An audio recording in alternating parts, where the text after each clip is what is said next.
La CAN, ce n'est pas juste du football, c'est aussi des histoires et des anecdotes souvent insolites qui font la beauté et le charme de cette compétition. En voici 10 à retenir.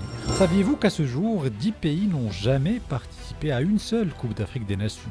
Il s'agit du Tchad, Djibouti, Érythrée, Eswatini, Lesotho, la Somalie, les Seychelles, la République centrafricaine, le Soudan du Sud et Sao Tomé et Principe. En 1957, l'Afrique du Sud fait partie des 4 membres fondateurs de la CAF et de la CAN. Mais elle est bannie de la première édition organisée à Khartoum. Le pays refusait d'aligner une équipe multiraciale à cause de l'apartheid. Le tournoi se joue alors entre l'Égypte, le Soudan et l'Éthiopie, et l'Égypte remporte le tout premier titre. La CAN, c'est avant tout un trophée dans le viseur de toutes les équipes. En près de 70 ans, il y en a eu 3 différents. Le premier pouvait être conservé définitivement par l'équipe qui remporte 3 titres. Résultat, le Ghana, le Cameroun et l'Égypte ont chacun remporté un trophée à vie. Mais depuis 2002, la CAF utilise une réplique remise à chaque vainqueur. La CAN a aussi ses légendes sur le banc. Claude Leroy, par exemple, est l'un des visages les plus connus de la compétition. Il a coaché plusieurs sélections africaines et détient à ce jour un record de participation avec 8 éditions à son actif. À la CAN 2010, lors du match d'ouverture Angola-Mali, l'Angola mène 4-0 à la 79e minute de jeu. Et pourtant, le Mali arrache le nul 4-2 avec une remontada devenue légendaire dans l'histoire du football africain. En 2006, la CAN offre aussi un moment historique avec Côte d'Ivoire-Cameroun en quart de finale. Score final 1-1.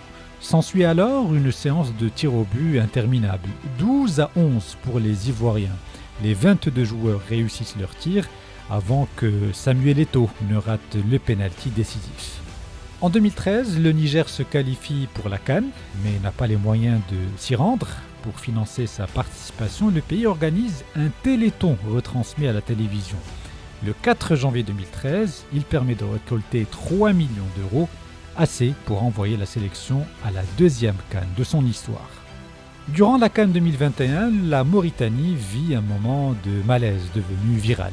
Avant le match contre la Gambie, les organisateurs se trompent en lançant l'ancien hymne mauritanien, et pas une fois ni 2, mais 3 fois. Les joueurs et le staff sont choqués et agacés. L'Égypte vit une scène culte en demi-finale face au Sénégal. Mido est remplacé, refuse de sortir et s'embrouille avec son sélectionneur, Hassan Shahata. Il finit par quitter le terrain et, ironie du sort, son remplaçant, Amr Zaki, marque de la tête presque 1 minute après son entrée. L'Égypte file en finale. Mido prend 6 mois de suspension avant de se réconcilier plus tard avec le sélectionneur égyptien. Et impossible d'oublier l'un des moments les plus surréalistes de la Coupe d'Afrique des Nations. Mali-Tunisie à la CAN 2021. L'arbitre zambien Jani Sikazoué siffle la fin du match 2 fois, d'abord à la 85e minute, puis à la 89e. Scène lunaire, colère totale côté tunisien, incompréhension générale. La réaction de l'entraîneur tunisien Manderlek Bayer est rapidement devenue virale et depuis, cette scène est définitivement entrée dans la légende de la CAN.